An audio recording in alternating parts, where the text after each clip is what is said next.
Good morning, everybody. I'm Jack with Eastern Oklahoma Guide Service, and this will be part 2 of our 5-part series, paddlefish, or fishing for the American paddlefish.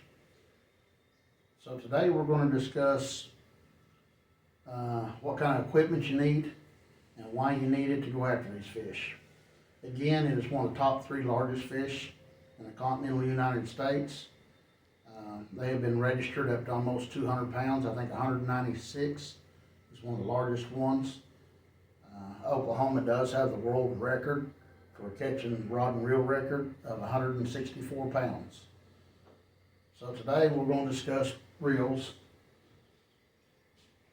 Of course, there's 2 different ways to do this. One's what we call a dipsy diver. The other one's just plain lead weight.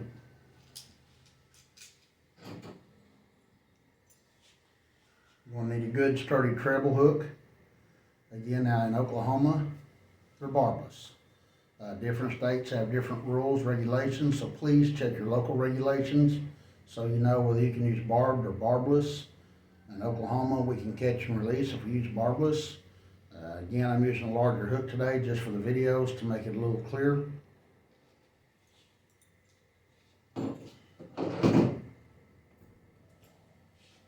And as far as equipment goes, now I prefer a 7.5 foot rod because I'm fishing off my boat all the time. Again, we're a charter. This is what we do for a living, is fish for paddlefish.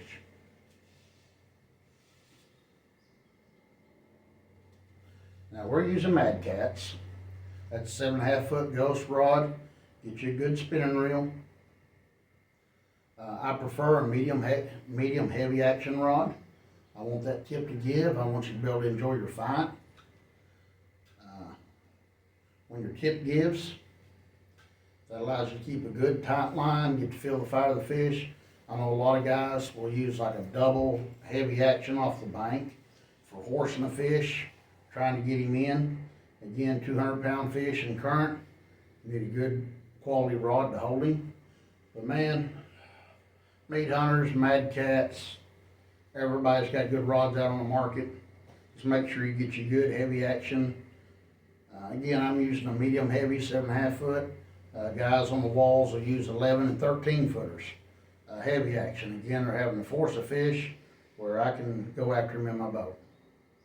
Alright, so one of the keys to making all this work is your time. So essentially, take your line, double it, and just tie your regular knot. Now, I'm using 60-pound braid in my boat most of the time, but I do use 100 sometimes. So I can chase fish down, whatever I need to do. You take that, tie you a good knot. Alright, now we all know that a knot weakens your line. So,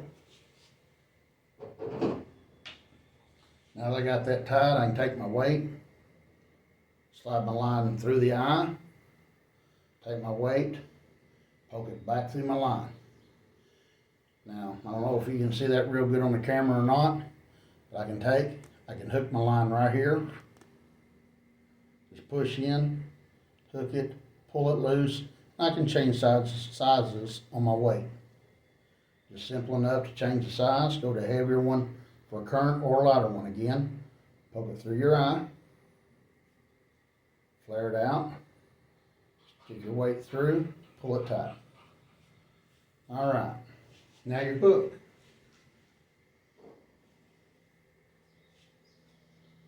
So we take, double our line, again, just fold your line in half, okay?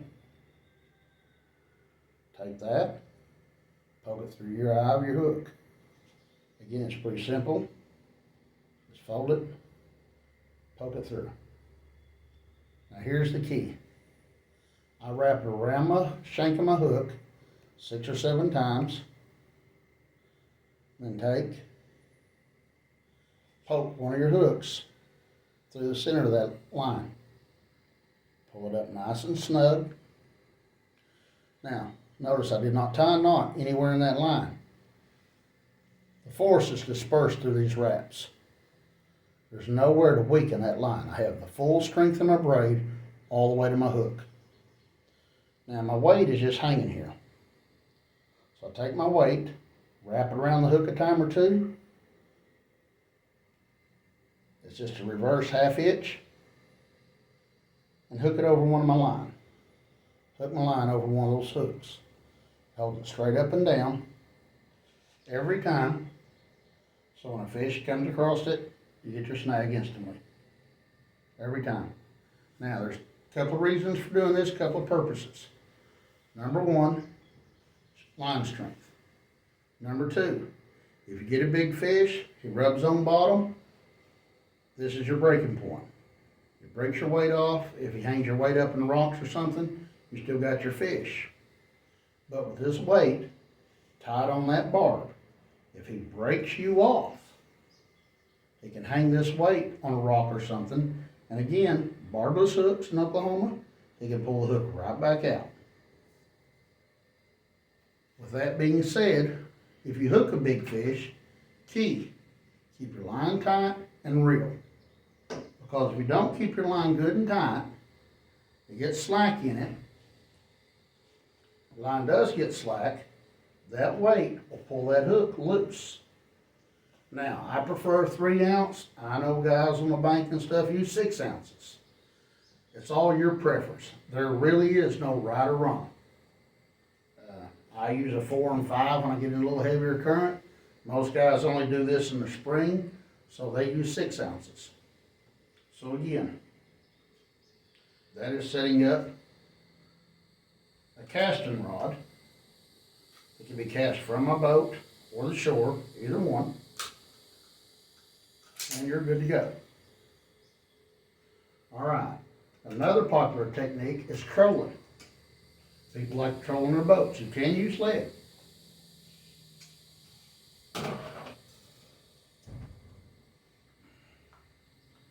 Some people prefer lead. Now guys, you notice that was a spinning reel.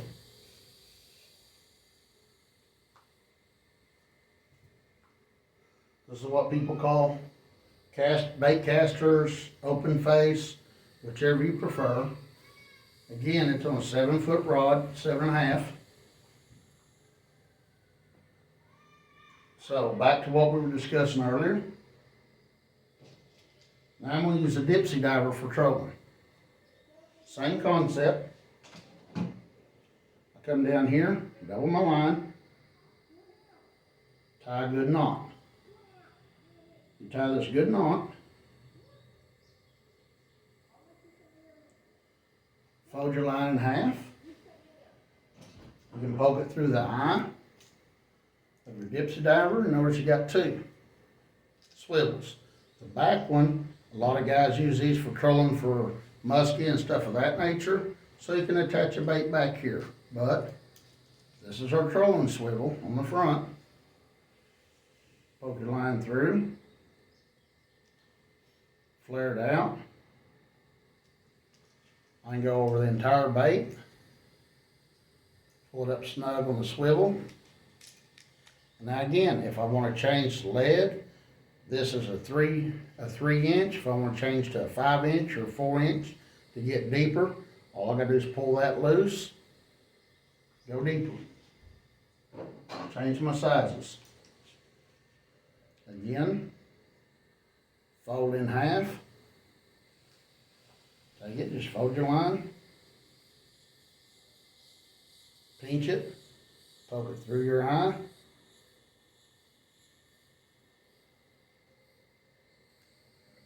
Several wraps, again 6 to 7. Poke your hook through. That's all it is, guys, just poking the hook through there. Pull it up snug. Wrap it around a time or two. Again, this little reverse half hitch. Slide it over one of your hooks. Holds it nice and straight and ready to troll. Alright guys, we've moved out to the lake. Again, I got that dipsy diver we set up earlier. I'm going to give you an idea of how it works. So all you do, drop your line out.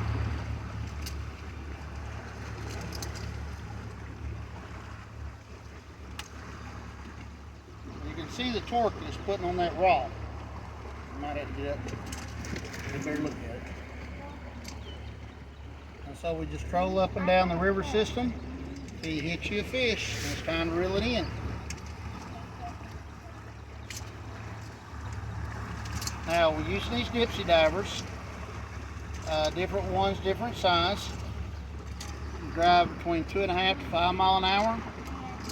They usually dive about 1 foot for every 2 foot of line you let out, depending on which side you got. So you can just use a line counter or count as you let it out. See what depth your fish are on your graphs or on your screens. Fish accordingly. Most guys will just use lead, just let down until they hit bottom. Welcome back, guys. Remember we rigged this up at the house earlier? Alright, we got out here. We're going to do a little bit of trolling with it at first. Again, it's a 3-ounce weight. I was telling you, push the line back, pull it off. We're going to change out to a 6-ounce weight for trolling this evening. So, put my 6-ounce on. Poke the line through, loop it over, pull it snug. Notice I left it on the lead, did not pull it up on the line. That way again, I can push it through, hook it, and I can go back to my 3 in a minute. Alright, so we'll start trolling.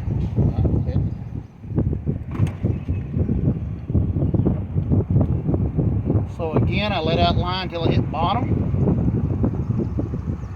Now, one of the big keys trolling with lead is you want to pull your line up, let it back. You want to feel it hit bottom when you do that. Pull it up, let it back. You want to feel it hit bottom.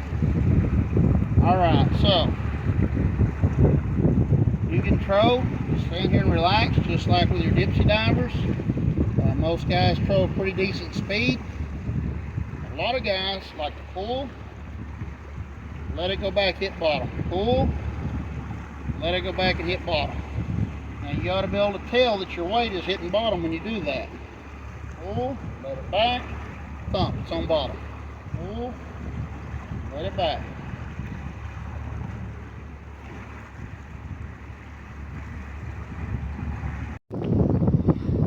Alright guys, so again I'm going to show you one more method. Again, push your line back through, pull it off. I'm going to go back to this 3-ounce. I may switch to a 4 or 5 shortly. Poke it through, flare it out, put your weight through the hole, leave it down there so I can change it out when I get ready to go to a 4 or 5. Now, in the spring of the year, when your fish are moving, they will look upstream. Most of the time, your fish will swim upstream with your mouth open.